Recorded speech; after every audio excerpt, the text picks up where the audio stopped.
Bonjour à tous et bienvenue dans ce nouvel audio. Aujourd'hui, je vais répondre à la question pourquoi c'est complètement aberrant de donner à quelqu'un la peur de te perdre.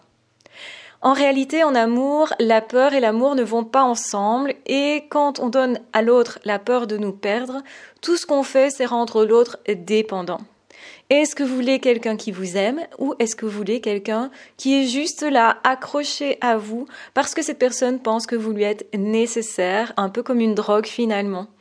Et c'est bien la question qu'il faut se poser au tout début d'une relation parce que c'est au tout début qu'on met les choses en place. Et les personnes qui vont dire il faut donner à l'autre la peur de te perdre, généralement sont dans des relations qui sont conflictuelles, qui sont manipulatrices et qui sont loin de ce qu'on attendrait de l'amour, c'est-à-dire complicité, c'est-à-dire bienveillance, c'est-à-dire partage, légèreté, non prise de tête, etc. Quand vous donnez à l'autre la peur de vous perdre, ça veut dire que vous donnez à l'autre des émotions qui ne sont pas du tout agréables, qui sont même désagréables. Et en plus, l'autre va vous percevoir non pas comme vous êtes, mais en fonction de ses manques. Et ça fonctionne uniquement, effectivement, si vous avez en face de vous quelqu'un qui a beaucoup de manques, qui, en fait, ne connaît pas ce que c'est que l'amour. Et beaucoup de personnes qui donnent ce type de conseils, des coachs notamment, qui vont vous dire « il faut donner à l'autre la peur de vous perdre », eh bien, sont eux-mêmes, dans leur vie, soit complètement célibataires, soit dans des relations dysfonctionnelles, soit dans des relations de manipulation où eux-mêmes manipulent, je pèse mes mots. Et c'est pour ça qu'il faut vraiment regarder qui est votre conseiller. Est-ce que cette personne a des résultats dans sa vie? Parce qu'il est très facile de donner des théories sur un peu tout, de recopier des choses à gauche, à droite et de dire « Ah, voilà, j'ai une théorie, et tiens, voilà ma belle théorie », juste pour faire des vues peut-être. Et puis finalement, de se rendre compte que ça ne fonctionne pas dans la vraie vie, parce que la vraie vie, ce n'est pas une théorie, c'est la pratique. Et donc, vous devez vous connaître suffisamment bien pour vous poser cette question. Qu'est-ce que je veux vraiment dans ma vie? Est-ce que je veux une relation d'égal à égal, où je ne fais pas peur à l'autre, où en fait je vais chercher l'autre dans ses facultés, dans ce qu'il a de positif à apporter, dans en fait son potentiel?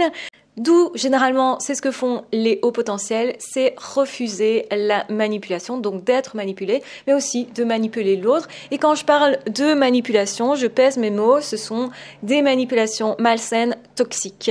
Donc les personnes qui souvent vont dire « il faut absolument que l'autre ait envie de te perdre », alors je suis plutôt d'accord si c'est juste pour 5 minutes, pour que l'autre se rende compte que vous avez des qualités, ok, ça peut arriver qu'on manipule un petit peu. Quand c'est faire perdurer le manque pendant toute une relation, eh bien là, vous êtes sûr de ne pas être dans l'amour, mais vous êtes dans l'ego. Et donc les personnes qui vont vous donner ce conseil-là, probablement sont eux-mêmes dans l'ego. C'est le cas généralement des grands marketeurs, malheureusement, qui pensent tout savoir sur tout et qui, justement, se croient être des bons conseillers. Donc ces personnes-là ne se rendent même pas compte que le conseil qu'ils vous donnent est complètement aberrant pour créer une relation d'égal à égal, une relation de confiance, une relation justement où la manipulation ne va pas être de mise. Parce que finalement, si on manipule l'autre dans le couple, oui, l'autre peut-être va rester par dépendance, mais en fait, on va être aussi dans la confrontation permanente et il faudra vérifier constamment que l'autre continue d'avoir ce manque pour qu'il continue de rester. Et c'est pourquoi certains vont constamment faire semblant de partir, constamment faire semblant que vous allez les perdre, etc. Et vous aurez reconnu le comportement du pervers narcissique, manipulateur extrême, qui passe son temps à manquer à l'autre parce qu'il n'a rien compris du tout à l'amour et parce que même il ne vise pas l'amour. Donc attention, quand vous avez des conseils à regarder, est-ce que cette personne a des relations saines? Déjà, est-ce que cette personne a des relations saines au niveau amical? Vous l'aurez compris, si vous voulez des beaux résultats dans votre vie, assurez-vous de vous connaître correctement, de savoir exactement ce dont vous voulez et adapter votre comportement en fonction de ce que vous voulez. Sinon, vous allez effectivement peut-être manquer à l'autre et donc créer une dépendance et donc peut-être être en couple, mais finalement, vous allez vous rendre compte que ce couple-là est creux et vide et que finalement, ce n'est pas de ce type de relation que vous vouliez. Vous n'avez pas la complicité, vous n'avez pas le rapport d'égal à égal, vous n'avez pas la créativité de l'autre parce que quand on est créatif, on n'est pas dans la peur. Justement, quand on partage avec plaisir avec l'autre, avec humour aussi, avec l'autre, eh bien, on n'est certes pas dans la manipulation et on ne cherche pas à manquer à l'autre.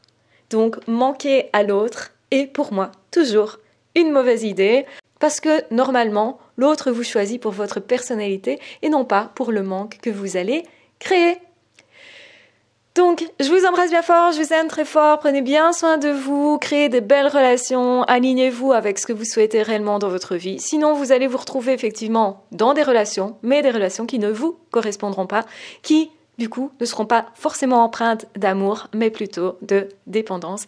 Et on le sait, la dépendance n'a rien à voir avec l'amour, tout simplement. Je vous embrasse bien fort, je vous aime très fort, prenez bien soin de vous. Et de toute façon, on se retrouvera très vite dans d'autres audios ou dans d'autres vidéos.